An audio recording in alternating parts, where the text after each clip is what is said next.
ఐఐటీలో triple ఐటీలో BTech చేయాలనేది మీ డ్రీమా? అయితే ఇది ఇండియాలో ఒకే ఒక యూనివర్సిటీ వల్ల సాధ్యం. అదే జేకే లక్ష్మీపతి యూనివర్సిటీ. ఇప్పుడే సంప్రదించండి.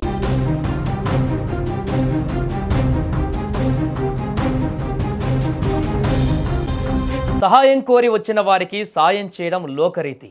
కానీ కష్టాల్లో ఉన్నవారు అడగకపోయినా మేమున్నామంటూ సరిహద్దులు దాటి సముద్రాలు దాటి ఆపన్నహస్తం అందించడం భారతదేశ సంస్కృతి.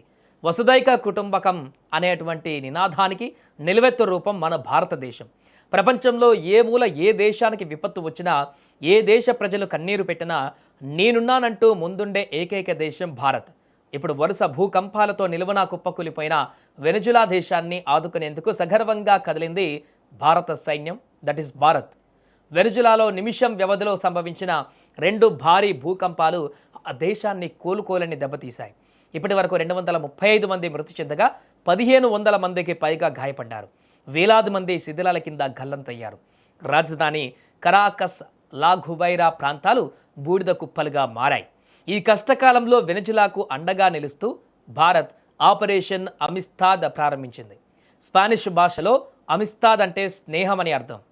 ఈ ఆపరేషన్ కింద భారత వైమానిక దళానికి చెందిన 2 భారీ C-17 గ్లోబ్ మాస్టర్ విమానాలు రాత్రికి రాత్రే వెనుజులాకు బయలుదేరాయి.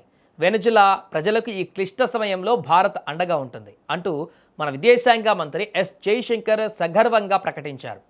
భారత్ పంపిన ఈ సాయం సామాన్యమైనది కాదు.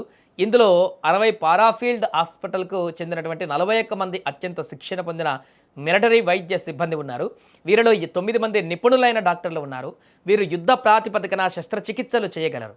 వీరితో పాటు సుమారు 6 టన్నుల అత్యవసర వైద్య సామాగ్రి వెనుజులాకు చేరింది. అంతేకాదు భారత గర్వంగా రూపొందించిన ఆరోగ్య మైత్రి ప్రాజెక్టు కింద 2 భీష్మ ట్యూబ్లను కూడా పంపించారు.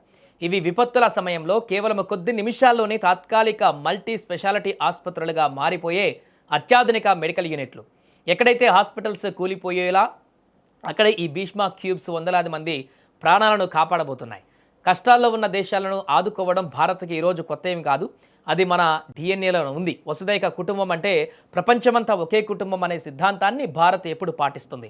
గతంలో ఇరాన్లో ఘోరమైన భూకంపం విపత్తు వచ్చినప్పుడు కూడా భారత్ ఇలానే భారీ ఎత్తున సహాయ సామాగ్రిని పంపి ఆదుకుంది. అలాగే నేపాల్ భూకంపం వస్తే ఆపరేషన్ మైత్రి ద్వారా, టర్కీ సిరియా భూకంపాలు వచ్చినప్పుడు ఆపరేషన్ దోస్త్ ద్వారా శత్రుదేశం నుంచి కూడా చూడకుండా వేలాది మంది ప్రాణాలను కాపాడింది మన భారత సైన్యం. ఉక్రెయిన్ యుద్ధ భూమి నుండి మన వాళ్ళతో పాటు ఇతర దేశాల విద్యార్థులను కూడా సురక్షితంగా తీసుకువచ్చిన ఘనత భారతి.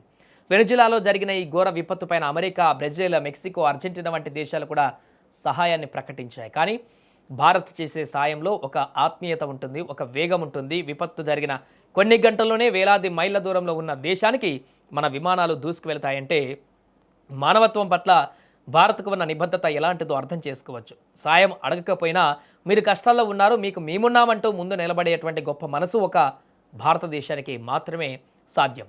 వరుస భూకంపాలతో అతలకుతలమైన వెనుజులా దేశం భారత్ అందించిన ఈ ఆపరేషన్ అమిస్తాద్ సాయంతో మళ్ళీ త్వరగా కోలుకోవాలని ఆశిద్దాం. ప్రపంచానికి కష్టం వస్తే నేనున్నానంటూ ముందుండే మన భారతదేశం గురించి, మన సైన్యం గురించి విన్నప్పుడు ప్రతి భారతీయుడి గుండె గర్వంతో ఉప్పొంగుతుంది అనడంలో ఎలాంటి సందేహం లేదు.